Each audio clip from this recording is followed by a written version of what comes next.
Akhirnya datanglah satu pertolongan dari Tuhan, muncul satu kekuatan besar dari dalam diri saya. Akhirnya bagaikan sebuah rantai itu yang terputus. Buah! Saya merasa terbebas, makhluk itu pun akhirnya terpental dan langsung menghilang begitu saja. Tiba-tiba saya bisa berbicara dan bisa bergerak kembali.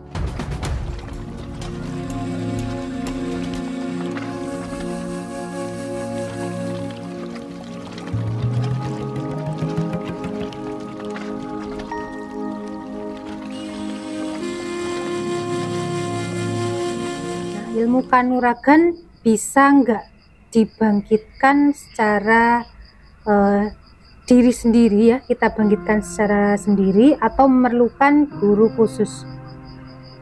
Saya rasa Masnya ini bisa menjawabnya. Langsung saja, karena saya sudah memiliki beberapa praktek. Ketika itu saya dalam posisi terjepit dan kekuatan itu bisa muncul dari dalam diri saya. Mengapa demikian? Karena tiap-tiap diri seseorang itu memiliki kekuatan yang sangat dahsyat. Levelnya pun saya rasa pasti sama, hanya saja cara mengeluarkan ada tahapan ataupun tingkatan tersendiri. Dikala itu saya sedang berjalan dari masjid menuju arah pulang. Pada saat itu malam takbir ya, takbir sedang berkumandang. Dan saya itu dari masjid mau pulang itu melewati kebun-kebun bambu. Kanan kiri saya itu penuh dengan pohon-pohon bambu yang sangat rindang. Nah, kemudian saya tiba-tiba merinding bulu kuduk dan badan saya terasa dingin di bagian belakang sini, terasa dingin.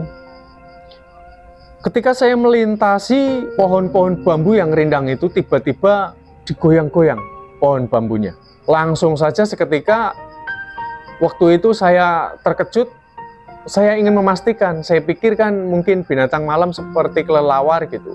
Tapi semakin saya pastikan ternyata dia dalam menggerakkan pohon itu semakin keras. Nah, saya baru tersadar bahwa saya sedang ditakut-takutin sama genderuwo. Seluruh kekuatan yang saya miliki, yang pernah saya lakoni, saya tirakati, itu saya manfaatkan untuk mengusir makhluk tersebut, genderuwo tersebut. Ternyata zong hasilnya. Bahkan ayat-ayat suci yang ada di juz sama, dari Al-Fatihah, An-Nas, Al-Alaq, Al-Falaq, Al-Ikhlas, ayat kursi, semuanya nggak mempan. Dan ternyata apa? Dia semakin mendekat, hingga di samping saya, kurang lebih jaraknya 1,5 meter.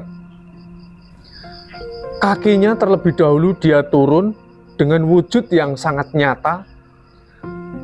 Bentuknya seperti orang hutan itu berbulu panjang dan kakinya sangat besar sekali. Di pelepah pohon pisang itu anehnya tidak patah. Nah, di situ saya tiba-tiba merasa seperti kena sirep. Saya jangankan lari, bergerak, bicara saja saya tidak bisa. Karena saya sudah kehabisan akal, saya merasa tidak berkutik lagi, tidak berdaya untuk melakukan apapun. Akhirnya apa? Saya berpasrah diri terhadap Tuhan Sang Semesta. Atas dasar ketidakberdayaan karena dalam belenggu makhluk astral tersebut. Fix, nyata, 100%, bahkan mungkin 1.000.000%. Itu kalimat ini untuk meyakinkan bahwa dengan kekuatan berpasrah diri atas dasar keikhlasan terhadap Tuhan, mengingat bahwa kita tidak memiliki daya kekuatan apapun, akhirnya datanglah satu pertolongan dari Tuhan. Muncul satu kekuatan besar dari dalam diri saya, akhirnya bagaikan sebuah rantai itu yang terputus. Saya merasa terbebas, makhluk itu pun akhirnya terpental dan langsung menghilang begitu saja. Tiba-tiba saya bisa berbicara dan bisa bergerak kembali.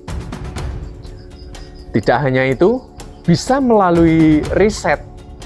Biasa kalau orang tidur entah sedang posisi kecapean atau dalam halusinasi, terkadang kan suka mengalami yang namanya ketindihan atau rep-repan. Ketika manusia pada saat rep-repan, semakin dia melawan, maka belenggu itu akan semakin kencang merantai tubuh kita. Jalannya yaitu kita harus ingat bahwa yang punya kekuatan itu hanya Tuhan. Melawan pun kita percuma, karena itu bukan di alam kita. Ya, solusinya itu hanya kita berpasrah, ikhlas atas apapun ketentuan dari Tuhan.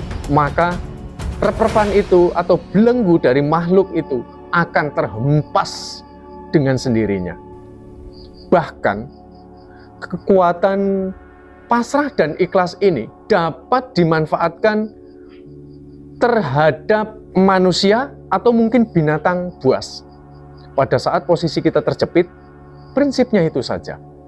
Berpasrah diri, ikhlas terhadap Tuhan. Musuh terberat itu bukan lawan yang ingin atau apapun yang ingin menyakiti kita, tapi bagaimana cara kita melawan rasa was-was kita sendiri. Dengan adanya keikhlasan dan pasrah itu, maka dapat menyelamatkan. Sehingga orang mau berbuat jahat sama kita, bisa. Orang itu tidak akan lagi untuk melanjutkan berbuat jahat. Demikian juga binatang buas. Bahkan bahaya apapun itu bisa kita lalui dengan sangat mudah jikalau kita bisa menemukan titik pasrah dan ikhlas terhadap Tuhan atas segala ketentuannya. Boleh dipraktekkan ini, Mbak E. Sebelumnya, apakah harus mentirakati atau melakukan puasa untuk mendapatkan amalan itu? Untuk mendapatkan kekuatan itu nggak perlu kita berpuasa, nggak perlu kita itu bertirakat. Di posisi terjepit, maka asal kita ingat sama Tuhan, maka pertolongan itu akan datang. Mengingat apa? Tuhan Sang Semesta Maha Adil segalanya. Jika seseorang sudah sampai pada titik keikhlasannya, bagaikan satu masalah, satu perkara sudah diserahkan terhadap pengadilannya. Itu ilmu teknik berspiritual dalam berketuhanan, baik. Sehingga pertolongan dari Tuhan akan langsung datang pada saat diri kita terjepit. Bahaya apapun itu, nggak peduli itu binatang buas dari makhluk astral, karena saya sendiri mengalami, Mbak E. Prinsipnya adalah kita harus mengimani bahwa Tuhan Maha Adil segalanya. Di dalam posisi terjepit ketika kepasrahan, keikhlasan sudah sampai, maka akan dapat satu keajaiban, satu kemukjizatan yang di luar nalar kita. Nggih, ngoten niku Mbak E. Boleh dipraktekkan.